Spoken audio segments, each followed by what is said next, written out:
¿Qué tal, Bronies y Pegasisters? Llegó el momento de terminar con esta serie de videos analizando cada uno de los episodios del capítulo 5 de Deja tu marca, siendo el turno del sexto y último episodio titulado Pesadilla, en donde como siempre tendremos curiosidades, easter eggs, secretos y referencias a otros contenidos, como series, películas, cómics y por supuesto la G4. No sin antes recordarte como siempre que este video contendrá spoilers de todo el capítulo 5 de Deja tu marca, por lo que si no lo has visto aún, te recomiendo que dejes de ver este video. Por lo que sin más, comencemos. Y bueno banda, como el propio título del episodio indica, la premisa de este es que nos encontramos en la noche de Nightmare, la fiesta que representa el Halloween en Equestria y que ya conocimos perfectamente en la G4, la cual es bueno saber que aún después de todo lo que ha pasado aún sigue existiendo en la cultura pony en general, aunque si ya de por sí en la G4 su historia de origen estaba claramente alterada, aquí muy seguramente de plano nadie la sepa, excepto tal vez Sunny. Pero además de eso, el título en inglés tiene otra referencia, pues este es Nightmare on the Main Street, que es un juego de palabras a Nightmare on Elm Street, la icónica serie de películas slasher de Freddy Krueger. Aunque para quien no lo sepa, esta no es la primera vez que vemos a la noche de Nightmare en la G5, ya que previamente la habíamos visto en la serie de Cuenta tu Historia, prácticamente el año pasado, lo que nos quiere decir que oficialmente se ha cumplido un año desde los eventos de aquellos episodios, y además nos daría más de 2 años desde que regresó la magia, así como casi 2 años de vida para nuestro querido Sparky, lo que prácticamente es la mitad de tiempo que la G4 abarcó en sus 9 temporadas, que son aproximadamente 4 años. En las decoraciones para el festival podemos ver las clásicas caras de calabaza, pero junto a ellas están calabazas con siluetas de los troneques, los fantasmas del especial Bridal Woodstock, una cabeza de dragón presagiando la importancia de estos en el futuro próximo y lo que parece ser un murciélago de fruta, o quizás un Paraspray con alas y cuernos de murciélago. Es difícil decirlo con solo una silueta. Al mencionar cuál será su disfraz, Pip confiesa que su intención es ser aterradora, ya que como se nos estableció con anterioridad en Cuenta tu Historia, Pip es una fan acérrima del terror, y que no había podido expresarlo dado que su madre tenía la mentalidad de que al ser una princesa, esta no podía dar miedo, lo que explica por qué su disfraz del año pasado era un vestido de gala exótico, algo que encaja más con esa mentalidad de su madre. Irónicamente, su disfraz de bruja no es nada aterrador, hasta diría que es lindo y adorable, justamente lo que ella no quería que fuera. La mentalidad de Pip sobre lo terrorífico que ella describe como entre más grande el susto, más grande la risa, es básicamente la misma mentalidad que aborda Pinkie Pie en Luna Eclipsada, sobre cómo es divertido estar asustado, que es de donde nace el espíritu de la noche de Nightmare o el Halloween y algunos no son capaces de apreciar. Es irónico que Misty no parece entender el concepto de las casas de los horrores, pues ella hizo justo una el año pasado, para así engañar a los Mindfind en un intento de atrapar a Sparky, algo que terminó saliéndole muy bien, al menos en lo aterrador, ya que hizo que Pip la recomendara y generara una fila enorme de potenciales clientes. Tal parece que Opaline no sabe lo que es la noche de Nightmare, pues al ver a los ponis desde su castillo y su posterior llegada al pueblo, no logra comprender el por qué estos actúan así, cosa que realmente no debería sorprendernos, pero supuestamente Opa sí sabía de esta celebración por la serie de Cuenta tu Historia, incluso diciendo que había decaído. Es un error de continuidad pequeño en comparación con otros, pero aún así hay que tomar notas. Y posterior a eso es que se nos da la super revelación del episodio, puesto que Opaline nos dice que el árbol que hay en su castillo es un árbol de la unidad que ella misma sembró. O sea, el mismo tipo de árbol que hay en las 3 ciudades Pony, lo que descarta por completo la idea de que el castillo de Opaline sea el castillo de Twilight, pero aún así posee una relación con un elemento cercano, el árbol de la armonía, cosa que juega a su favor. Ahora, con esta revelación surge la duda de cómo Opaline pudo plantar un árbol de la unidad y con qué motivo, ya que hasta ahora se creía que para plantar este árbol se necesitaba unidad y armonía, aparte de que tendría que haber más involucrados, de ahí que tenga ese nombre. Así que para la especulación precavida de este caso es que Opaline lo haya sembrado en un momento de su vida en la que no era malvada y tenía amistades como lo pudieron haber sido Twilight y hasta Lusterdown, quien sabemos que también contaba con su propio grupo de amigos. Claro que eso solo en el hipotético caso de que Opaline no se haya vuelto malvada hasta después de los eventos de la G4, cosa que honestamente veo muy difícil. Lo que es seguro es que Opaline no haya sembrado el árbol con la intención de poder moverse entre locaciones, como terminó haciéndolo, ya que ella se muestra muy sorprendida de que esto ocurra, eso sin mencionar que 2 de los 3 árboles vistos apenas se han sembrado. Aunque por otro lado, ella también menciona que por fin ese árbol hizo conexión con otro, lo que sugiere que al menos esperaba que se conectara con el árbol de Bridalwood, que es quizás tan antiguo como el de ella. Con esto confirmamos que la creación de 2 árboles de la unidad, los cuales se hicieron enteramente con magia, hizo que la conexión entre ambos se activara y a su vez incluyeran a los 2 árboles preexistentes, el de Opaline y el de Bridalwood, creando así la red de árboles que Opaline menciona. Y la razón por la que los objetos se mueven del árbol de Bahía Yegomar al de Opaline es porque son los árboles más relativamente cerca, al menos eso supongo, por lo que hipotéticamente hablando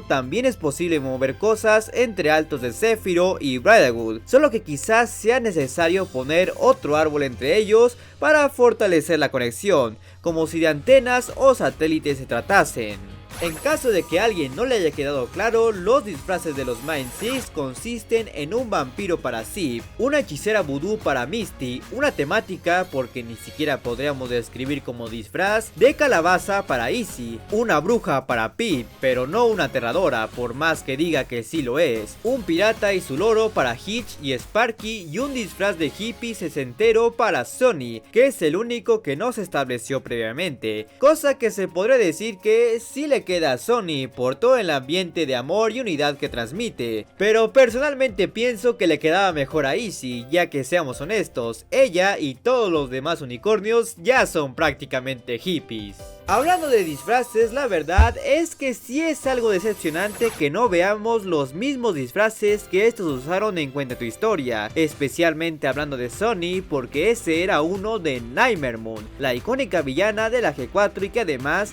es la mascota de esta celebración, algo que hubiera sido genial ver en 3D, o quizás no, siendo el de Misty el único disfraz de esa serie que hemos visto en 3D, y eso a medias, ya que solo llegamos a ver la máscara.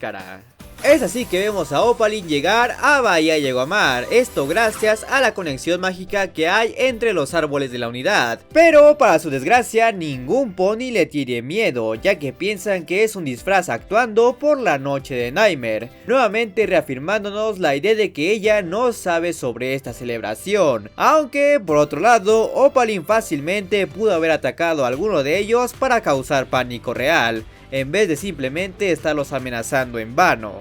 Posteriormente se nos revela que Misty no es alguien que se asuste con facilidad, esto muy seguramente debido a todos los años que pasó con Opaline, quien es alguien bastante horrible y aterradora. Bueno, bajo ciertas circunstancias, y eso hace que los sustos simplones de Pip sean inefectivos. Esto es irónico considerando que Misty se considera la representación de Fluttershy, al menos en cuanto a personalidad, quien como sabemos era alguien bastante miedosa y tenía toda una fobia genuina a la noche de Nightmare, cosa que hasta se volvió una completa tradición esconderse en esta. Ahora, algo que me guardé para este momento es señalar la increíble química de amigos que tienen Jazz y Rocky en este episodio, uno que no hemos podido apreciar hasta ahora, y que simple y sencillamente llega al nivel de la química vista también en Thunder y Sun y hasta Sonny Hitch, que es de esas en las que esperas que escale a algo más que una amistad, aunque tampoco lo vería muy factible, ya que tengo la sospecha de que Rocky es más un amigo gay.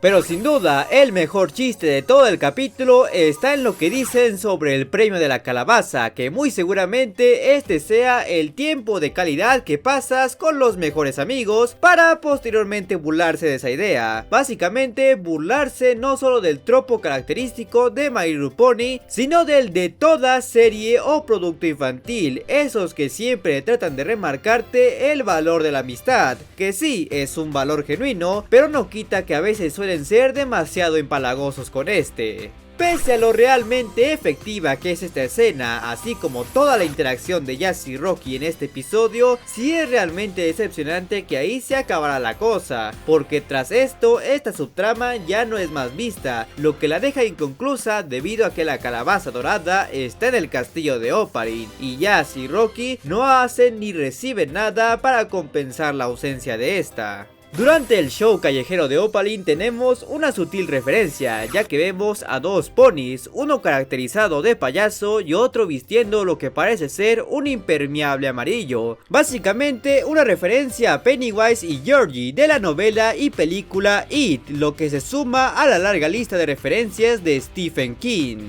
Hablando de los disfraces de otros, tenemos a Sugar Moonlight y Pasty Pop como una araña y un copo de nieve, a Sweet y Toms como un perro y un gato, algo bastante complementario, a un pony que únicamente se puso el look del festival Bridal Woodstock, a un guardia Pegaso que capaz y ni está disfrazado, y a Sprout que solamente se puso el casco que usó cuando hizo servicio comunitario. Como una forma de amenaza, Opaline le dice a Toms que le enviará hasta la luna, cosa que seguramente a todos se les hará familiar, y técnicamente un alicornio sí podría ser capaz de enviar a alguien hasta la luna, al menos tratándose de un pony común, ya que esto es algo que hemos visto que pasa en los cómics, pero seguramente Opaline en sí no podría hacerlo en su estado actual. Hablando de mandar a la luna a la gente, Sweets menciona directamente a Nightmare Moon como un posible disfraz para Opaline, algo que quizás signifique que los ponis no han olvidado del todo el origen de la noche de Nightmare, pero dudo mucho de que alguien que no sea Sony sepa algo sobre la historia real de Nightmare Moon y solo la conocen como el espíritu de la festividad.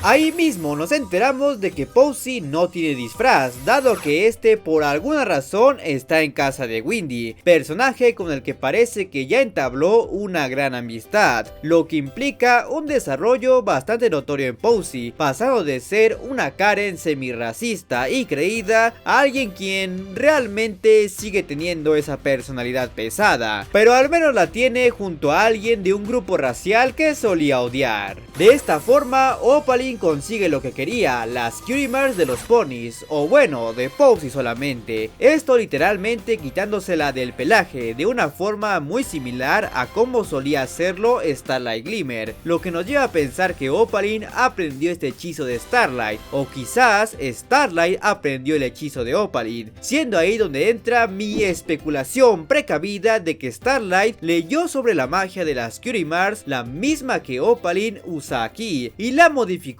para que ésta la pudiera usar a través de objetos sin la necesidad de burbujas, cosa que además le permite quitar varias a la vez, algo que vemos que Opaline no puede, ya que menciona que tendría que ir uno por uno. Aún así, es claro que Opaline es más experimentada en esta magia, ya que logra quitar la Cutie Mark de forma más limpia e instantánea, a diferencia de Starlight que tarda un poco más y parecía ser como si la arrancara por la fuerza. Ahora, el que quizás sea el mejor guiño del episodio es ver una calabaza con el grabado de Discord, el icónico Draconicus de la G4, el cual los Mindfind ya conocen gracias a los cómics, lo que además podría indicar de cierta forma que los eventos de esos cómics realmente pasaron, ya que hasta ahora no ha habido ningún otro indicio del por qué el grupo tendría una calabaza de él, cosa que además puede que sea lo más cercano que lleguemos a tener a Discord en 3D.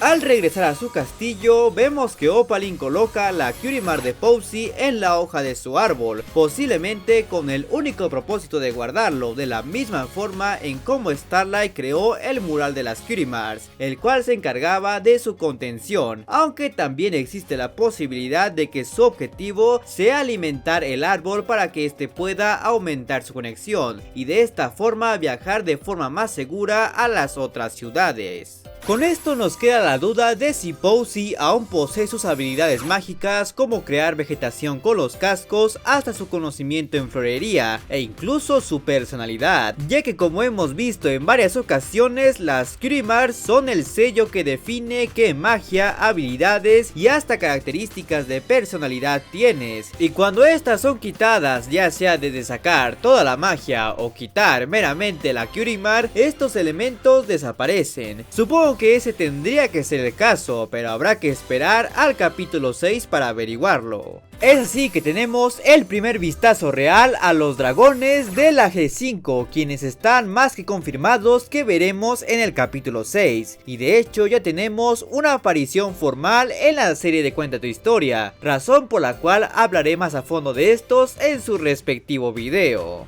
Posteriormente tenemos a Sparky, el cual gracias a su fuego de dragón logra revelar el mapa hacia la tierra de los dragones, la cual llaman como Isla de Escamas, que como se muestra en el mapa parece ser accesible únicamente mediante túneles, en particular uno que está marcado como si fuese mapa de restaurante familiar. Hablando del mapa en sí, este tiene bastantes detalles ocultos. El más obvio sería la estrella que simula ser un Polaris, esta en realidad siendo la Curie Mark de Twilight Sparkle, indicando que muy seguramente este mapa fue trazado por ella, o al menos bajo su mandato, algo que tiene sentido ya que antes de este no había mucho contacto con las tierras dragones. Al borde del mapa podemos apreciar una figura bastante familiar, tratándose de una serpiente marina, es decir, Steven Mangle, la serpiente metrosexual favorita de chicos y grandes que conocimos en la G4. También podemos ver que en una de las rutas de túneles lleva con los Sea Ponies. Ojo banda, no necesariamente los Sea Ponies hipogrifos del Monte Aris, sino los verdaderos Sea Ponies, aquellas criaturas que ya hemos visto en los cómics y que son originarias de la G1. Asimismo, podemos apreciar un dibujo de la piedra dragón, confirmándonos que Opaline efectivamente viajó a esa isla para poder obtenerla, y que no se topó con ningún dragón dado a que estos aún seguían dormidos. Por último, dado la falta de enfoque en el mapa, es difícil saber más de los puntos de interés, sobre todo considerando que es posible que no sea a escala real. Sin embargo, voy a resaltar dos zonas, siendo una lo que parece ser una enorme cueva en una montaña y otra que parece una estructura sobre un cañón, que podría tratarse de un templo o una estatua. Bien, pues me atrevo a decir como una especulación precavida que serían lugares como estos donde podría desarrollarse parte sustancial de la trama, como encontrar un elemento mágico importante o conocer a alguien importante, como lo podría ser Spike, personaje que de una u otra forma tiene que aparecer en el próximo capítulo. Pero si ahora quieres conocer todas las curiosidades de todo el capítulo 5 de Deja tu Marca, te dejaré las respectivas ventanillas a las que puedes hacer clic. Y como siempre, quiero agradecerles a todos los suscriptores que se han convertido en miembros del canal y a mis suscriptores en Twitch. Además de recordarles que se suscriban, den like, activen la campana y síganme en mis redes sociales y en mi canal de Twitch que están abajo en la descripción. Así como se suscriban a mi canal secundario y a mi canal de gameplays. Por lo que nos veremos muy pronto.